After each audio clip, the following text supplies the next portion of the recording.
So hello everyone, how are you? I hope कि आप सभी लोग बहुत अच्छे होंगे। और आज मैं श्याम सर के साथ हूँ और एक बहुत इंपॉर्टेंट क्वेश्चन है जो कि मेरे माइंड में काफ़ी दिन से था। हालांकि मैं उसको अपने शब्दों में भी कभी कभी बयां करने की कोशिश करता हूँ, लेकिन आज सर से भी थोड़ा सा जानेंगे। और वो क्वेश्चन मेरा है सर, कंपनी के ऊपर या संगत के ऊपर कि हमें किन लोगों के साथ संगति करनी चाहिए, किन लोगों के साथ हमें रहना चाहिए सर, जो हमें लाइफ में मतलब आगे पहुंचा सकते, कैसे लोगों के साथ रहना चाहिए सर? संगति एक बहुत डीप वर्ड है और सर संगति को एक्सप्लेन करते करते इतना टाइम बीत जाएगा कि हम एक्सप्लेन भी नहीं कर पाएंगे और आप सर समझने में भी असमर्थ हो जाएंगे, क्योंकि इतना इसका मीनिंग डीप है। तो इसलिए हम कुछ शब्दों में आपको बताना चाहेंगे जितना हमें ज्ञान है इसके बारे में। तो संगति का व्यक्ति के जीवन पर बहुत ज़्यादा प्रभाव पड़ता है, क्योंकि कहा जाता है कि इसीलिए हमारे पूर्वज भी और जितने भी हमसे बड़े लोग हैं वो भी समझाते हैं कि अच्छी संगति करिए। उससे क्या होता है, संगति का मीनिंग होता है जैसे संग गति। जैसे लोगों के साथ चल रहे हैं वैसे ही आपकी गति होती चली जाएगी, वैसे ही आप बनते जाएंगे।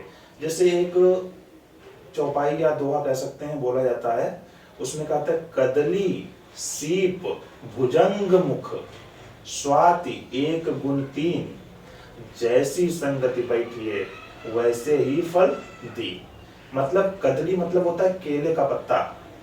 तो एक स्वाति नक्षत्र होता है जिसमें एक पानी की बूंद गिरती है और वो केले के पत्ते पे गिरती है, तब तो वो मतलब कि अच्छा सा एक बन जाती है ना, अच्छा पानी हो जाता है और कपूर बन जाती है।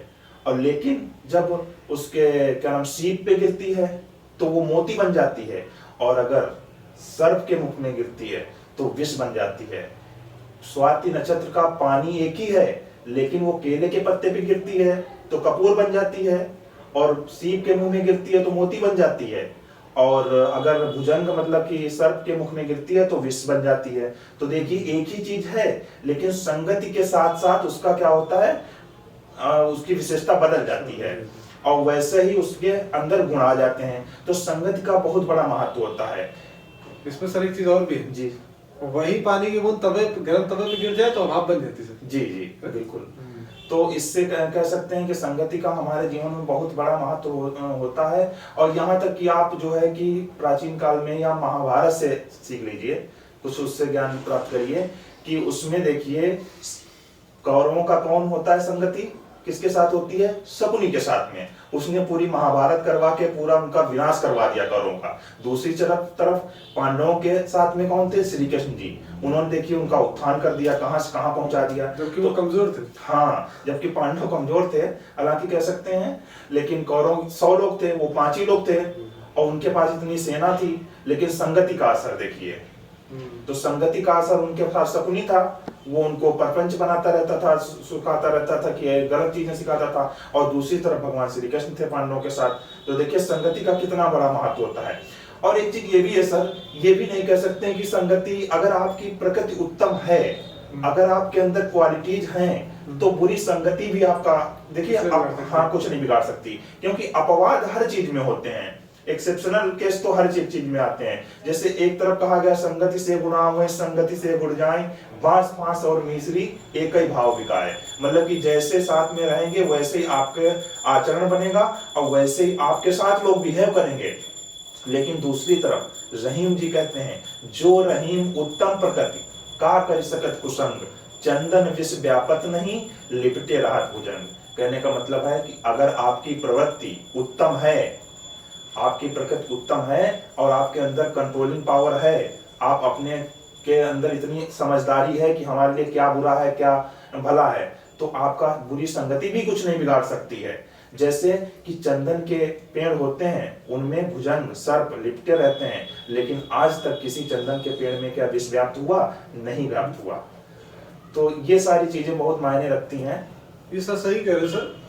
अभी कुछ दिन पहले हमने सर रामायण देखी, तो रामायण में भी ये चीज मैंने एक चीज बहुत मतलब नोटिस की कि विभीषण जो थे वो सर रावण के राज में रहते थे, बट रावण के राज में रहने के बावजूद भी वो राम को मानते थे। जी जी। तो उनकी उत्तम संगत थी, मतलब उनके अंदर ही वो क्वालिटीज थी। तो अगर और इसी तरह सेम टू सेम आपके कैकेयी थी जी, वो राम के राज में रहती थी जी, तभी भी उन्होंने राम का वनवास कर दिया सर। तो ये बात भी सर सही है, मतलब खुद में भी वो चीज होनी चाहिए कि अगर आप बुरी संगत में रहो तो अपने आप को कंट्रोल कर पाओ, अगर आप तो आप वो रह सकते सर। और कुछ सर इसमें? सर इसमें यही है कि आप अब हमारा यही मैसेज है लोगों को कि आप कोशिश करिए, क्योंकि प्रगति तो रेयर केस में लोगों की उत्तम होती है और उसके लिए बहुत ज़्यादा मेहनत भी करनी पड़ती है। तो अभी इस टाइम मतलब कि हम युवाओं को संदेश यही देना चाहते हैं और स्टूडेंट्स को कि आप कोशिश करिए कि अच्छे लोगों के साथ में रहिए और बुरी संगति से दूर रहिए। ओके सर, बिल्कुल सही चीज बोली है। तो संगत का यार बहुत बड़ा रोल रहता है हम सबकी लाइफ में, क्योंकि हम जिन लोगों के बीच में रहेंगे वैसे बनते चले जाएंगे। जी बिल्कुल। अगर हम अच्छे लोगों के साथ रहते हैं तो अच्छे बनेंगे, बुरे लोगों के साथ रहते हैं तो बुरे बनेंगे। जी। तो थैंक यू सर।